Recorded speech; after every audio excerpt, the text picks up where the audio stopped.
بسم اللہ الرحمن الرحیم۔ سامعین گرامی، حضور ریاض الملت قدس سرہ کی کتاب مستطاب گلدستہ عقیدت کا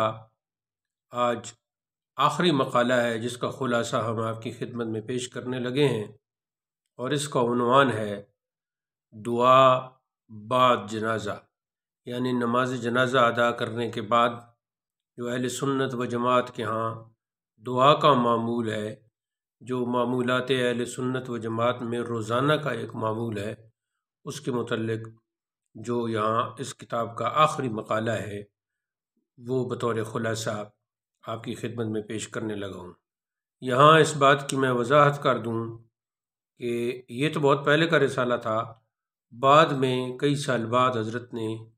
باقاعدہ اس موضوع پر دوسرا رسالہ بھی اقام فرمایا، جس کا نام ہے دلائل الدعاء بعد الجنازہ۔ انشاءاللہ کبھی اس کا خلاصہ بھی آپ کی خدمت میں پیش کر دیں گے۔ یہاں فرماتے ہیں کہ بعض لوگوں کی بدبختی اور شامت اعمال کے اپنے ذوالجلال مولا کریم سے دعا مانگنا بھی عار سمجھتے ہیں۔ تو حضرت نے آغاز اپنے اس مقالہ کا اس انداز سے کیا کہ اگر غور کیا جائے تو آخر میں جو نتیجہ تو یہی نکلے گا نا کہ اگر منع کیا جاتا ہے دیوبندی اور اہل حدیث غیر مقلدین یا دیگر ایسے گمراہ فرقوں کی طرف سے، تو منع کس چیز سے کیا جاتا ہے؟ جب عقل مند سوچتا ہے تو وہ اسی نتیجے پر پہنچتا ہے کہ منع دعا سے ہی کیا جاتا ہے۔ تو اس لیے حضرت نے فرمایا کہ بعض لوگوں کی بدبختی اور یہ شامت اعمال ہے کہ وہ دعا کو بھی عار سمجھ رہے ہیں، حالانکہ ارشاد خداوندی ہے فَإِذَا فَرَغْتَ فَانصَبْ وَإِلَىٰ رَبِّكَ فَارْغَب۔ تو جب نماز سے فارغ ہو تو دعا میں محنت کرو اور اپنے رب ہی کی طرف رغبت کرو۔ اب اس آیت کی تفسیر میں ابن عباس، ابن جریر، جلالین، خازن، معالم التنزیل، ابن کثیر اور دو دیگر کتابیں غنیۃ الطالبین اور نور العرفان، یہ بھی تفسیر ہے، مختصر تفسیر حاشیہ میں ہے کہ اس آیت میں نماز سے فراغت کے بعد دعا مانگنے کے متعلق ارشاد ہے، یعنی ان 9 کتابوں میں یہ بات وضاحت سے لکھی گئی ہے کہ یہ جو کہا گیا ہے فَإِذَا فَرَغْتَ، تو اس کا مطلب ہے یعنی نماز سے جب تو فارغ ہو جائے، کیونکہ نماز کے بعد دعا قبول ہوتی ہے۔ حضرت فرماتے ہیں تو ثابت ہوا کہ نماز کے بعد وہیں ٹھہر کر بحکم رب کریم دعا مانگنا ضروری ہے اس آیت کے مطابق، اور اس کا انکار خدا تعالیٰ سے مقابلہ ہے، یعنی اللہ کہہ رہا ہے کہ جب نماز سے فارغ ہو جاؤ تو دعا کرو،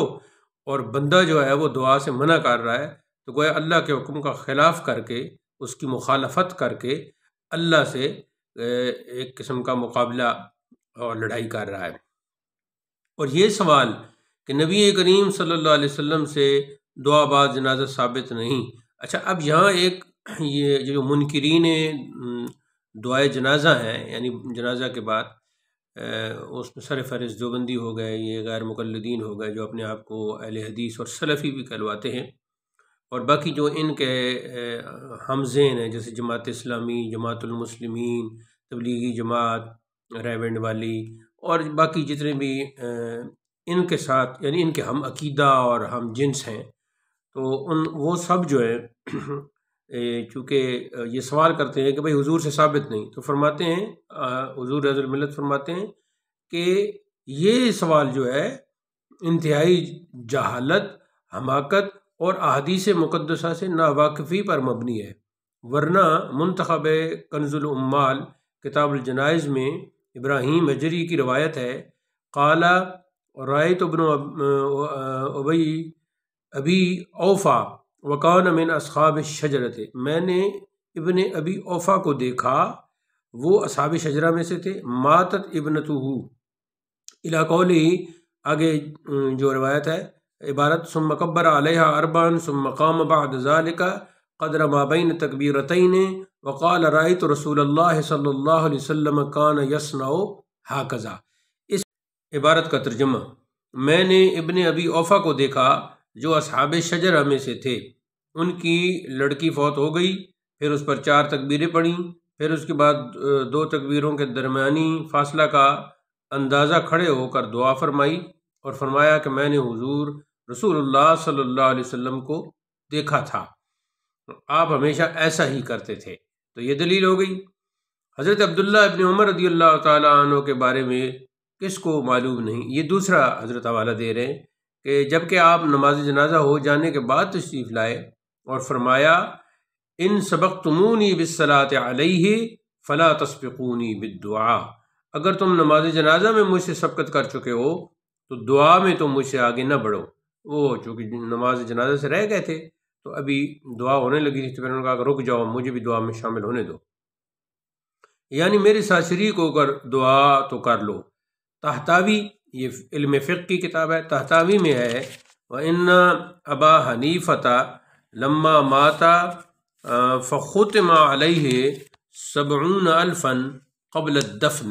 جب حضرت امام ابو حنیفہ امام اعظم نعمان بن ثابت رضی اللہ تعالیٰ عنہ و رحمۃ اللہ علیہ کی وفات ہوئی تو ان پر دفن سے پہلے 70,000 ختم قرآن ہوئے۔ یہ ان لوگوں کے لیے بھی ہے جو یہ کہتے ہیں کہ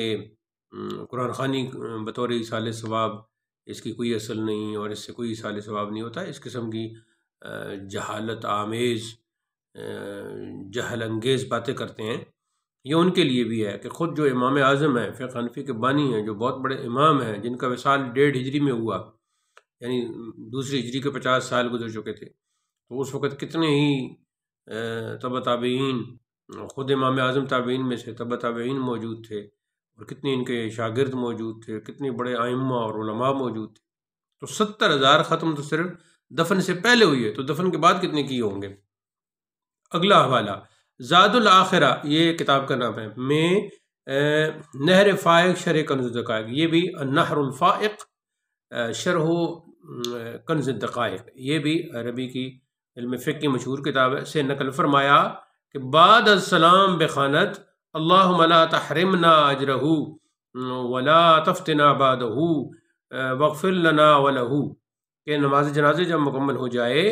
تو اس کے بعد یوں دعا کی جائے، یہ جو کلمات میں نے آپ کے سامنے پڑھے ہیں، یعنی اے اللہ اس کے اجر سے ہمیں معروم نہ رکھنا، اور اس کے بعد ہمیں کسی آزمائش میں نہ ڈالنا، اور ہماری بھی مغفرت فرما اور اس میت کی بھی مغفرت فرما۔ سلام کے بعد پڑھے کہ اے حضرت نے آگے ترجمہ کیا کہ اے اللہ ہم کو اس کے اجر سے معروم نہ کر، اور اس کے بعد فتنہ میں مبتلا نہ کر، اور ہماری اور اس کی مغفرت فرما۔ آگے لکھا ہوا ہے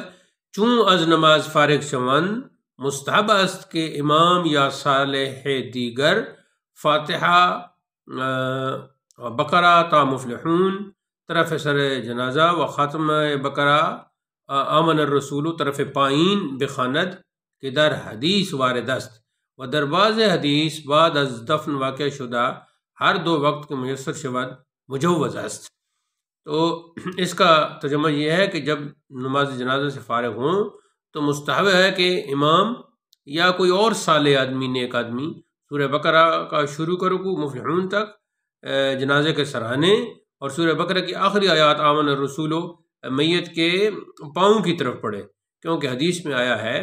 کہ بعض حدیث میں دفن کے بعد اس طرح واقع ہوا۔ میسر ہو تو دونوں وقت پڑھنے بھی جائز ہیں، یعنی پہلے بھی اور دفن کے بعد بھی۔ دعا بعد جنازہ کے جواز پر یہ چند دلائل معاذ عوام کی تسلی کے لیے لکھ دی ہیں، ورنہ اصولی طور پر اصل اشیاء میں اباحت ہے۔ یہ حضرت نے یہاں قاعدہ بیان کیا ہے، جو عربی میں ایک فقہی قاعدہ ہے کہ الاصل فی الاشیاء الاباحۃ، کہ جو اشیاء ہیں، جو کام ہیں، جو امور ہیں، جو معاملات ہیں،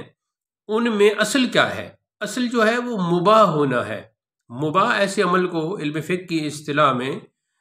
مباح ایک ٹرم ہے علم فقہ کی، اس کا ڈیفینیشن یہ ہے کہ وہ عمل جس کے کرنے سے ثواب نہ ہو اور جس کے نہ کرنے سے گناہ نہ ہو۔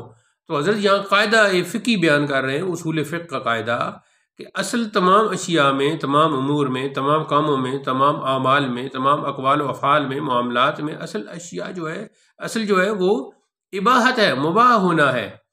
اب آگے کیا ہے؟ جب تک اس کی حرمت پر کوئی دلیل نہ ہو، اور ہاں اگر کوئی آپ عمل کرتے ہیں مباح سمجھ کر،